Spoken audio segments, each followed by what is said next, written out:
Good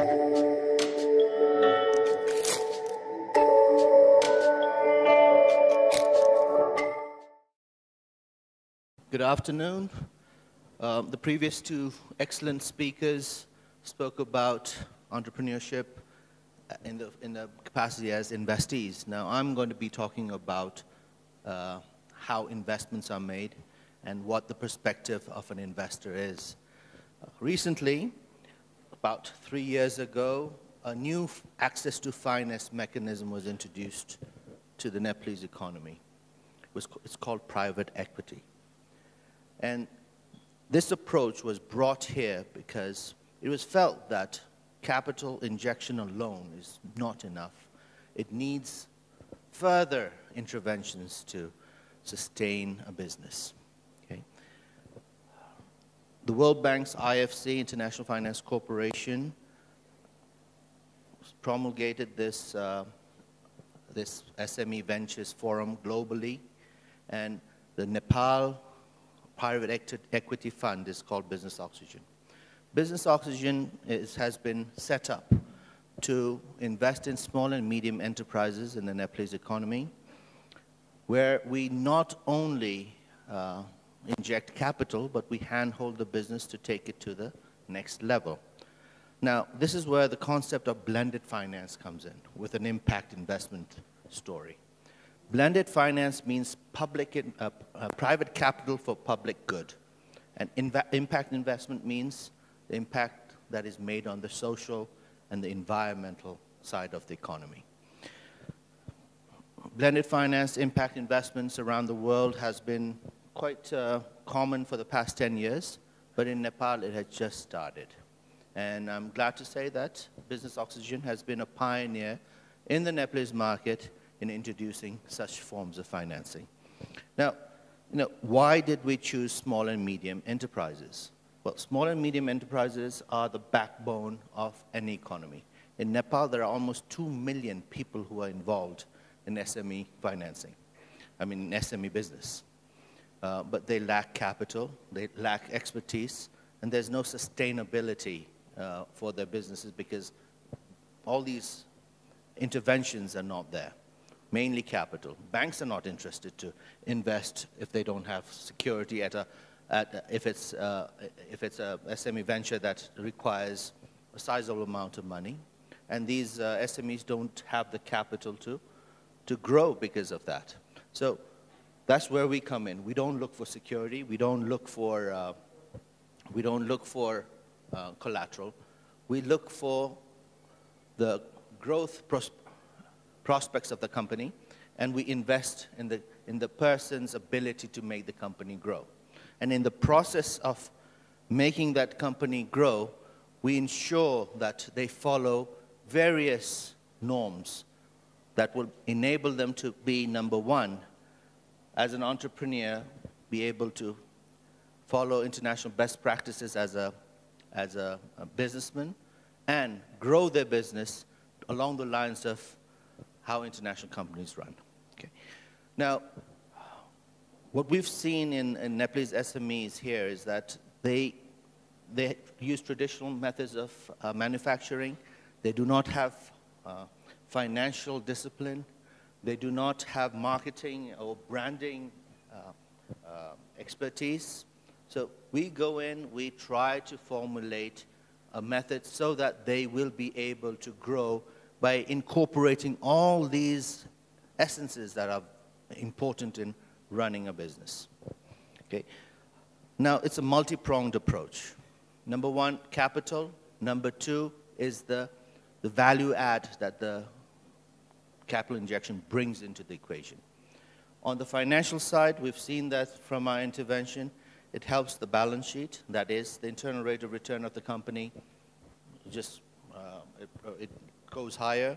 Number two, the EBITDA, earning before income tax, depreciation, amortization of the company's balance sheet is advances in multiple degrees. And of course, the size of the balance sheet grows.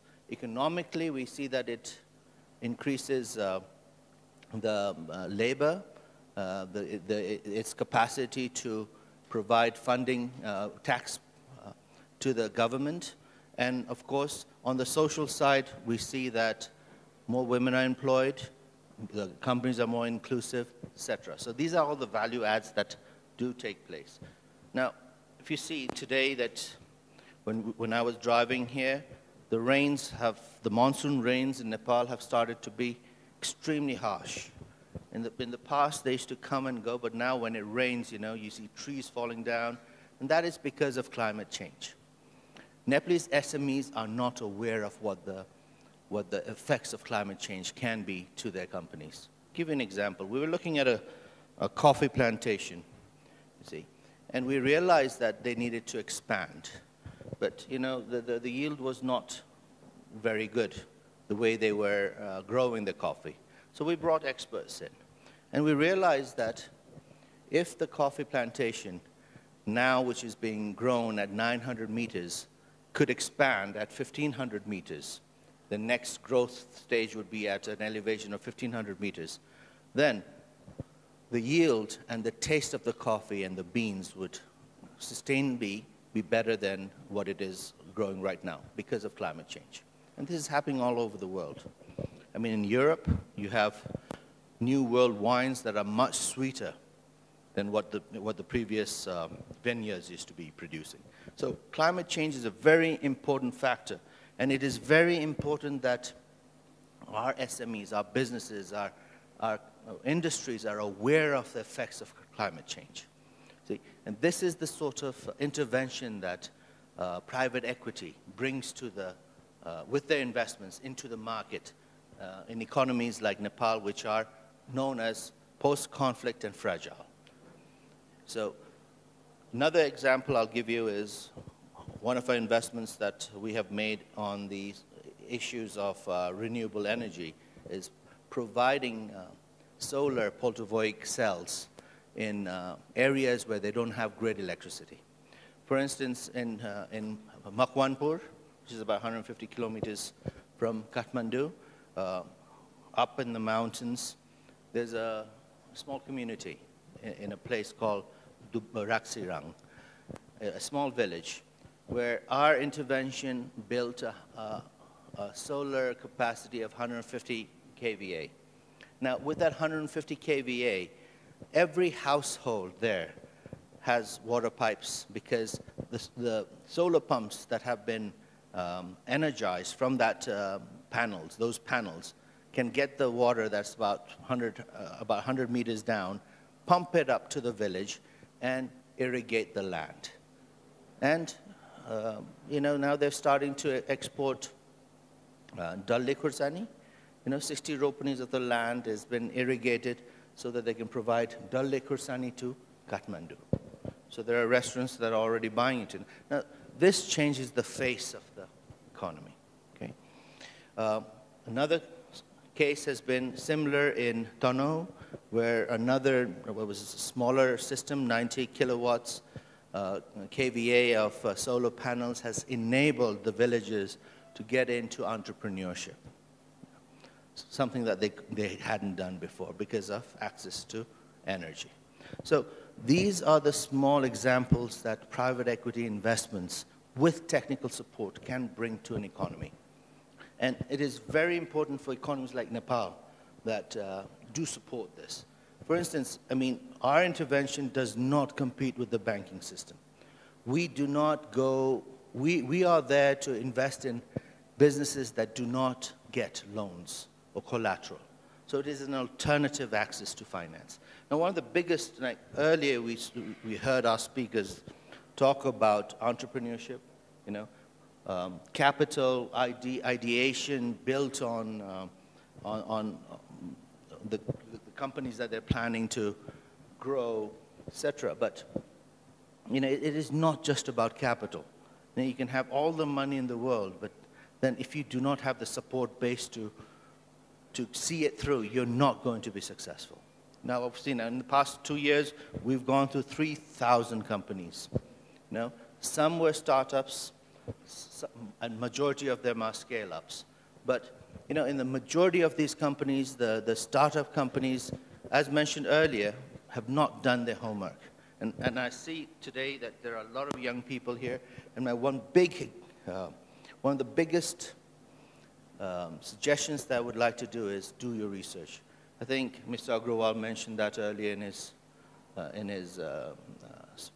speech, that research is very important. You do not want to replicate somebody else's idea, package it, and try to sell it off as yours, even unknowingly. Intellectual property is something that is very important in this, for any sort of investor. They're going to see whether your idea is going to be disrupted in the next year or so. How easily can it be disrupted? I, as an investor, I am going to be able to see what is the sustainability of your idea to make me money. It's most important. An investor is going to see that. For anyone, it's like the child saying that his mother is the most beautiful woman in the world. Any investor considers his or her idea the most fascinating idea that justifies investment. But from an investor's point of view, it had better be very, very good. Okay? Because investors like us, we go through many, many ideas and many proposals. That's why it is most important that your business plan become spot on. I'll give you an example. You have a Maruti, you have a Mercedes-Benz. Okay? You have two drivers. Who do you invest in? Do you invest on the Maruti? Do you invest on the Mercedes? Do you invest on the drivers? People would say the driver. I'd say the business plan. The business plan is the car. Okay? Drivers can come and go, but the business plan is the most important thing that you have to sell. Okay? And that's where I come with the succession planning. We always look at if something happens. Let's say you're walking down, you're taking a total ride, and something happens and you don't end up at your destination. Okay? And I have investments in you who's taking a ride. Let's say you die. The investor is going to see who is going to replace you in your business. So it's very important that you show that you're not the only one running your business. You need to show that you have a replacement who can take over your business and carry it through. Now, Nepal is still very nascent in its whole approach towards private equity, venture capital, angel financing. Actually, to tell you frankly, venture capital and angel financing hasn't even started in this country. In the past, we've got some great ideas which I think Mr. Bhatta will be talking about later. His ride model, which started a few years ago, is gaining a lot of steam and doing excellently. It's probably one of the very few ideas that has received private capital. But in a concerted manner, in terms of a private equity that is operating in its truest form, there are very few startups that are getting that in Nepal. Maybe one or two. But otherwise, normally the private equity market in Nepal is looking for companies that have a track record, that can show an enterprise value, and a past record and a trajectory. So, when I came here, I thought I'd talk more about the sustainability of it. And, it takes the multilaterals like the World Bank, DFID, Special Climate Fund, DFIs, meaning Development Financial Institutions from Europe who are here, to invest in economies like Nepal because they know the risk. And you're not going to find private capital coming from wealth managers and pension funds to come and invest in what we think is a great idea. Now, the onus right now is there are a couple of private equity companies in the market, Business Oxygen, Doma Fund, and One to Watch, all international, who have been operating under the assumption that Nepal's market is viable. And so far it looks viable. It looks like we will get there. But where But in terms of ICT investment, there's very little. FinTech, it is a huge potential. And what I've seen throughout my exposure to a lot of these events is that much is slanted towards financial technology as well as towards ICT startups. But where we lack is, again, the research. And I think there's a reason behind that. And most of my experience when I'm dealing with these companies is that there's very little cross-understanding.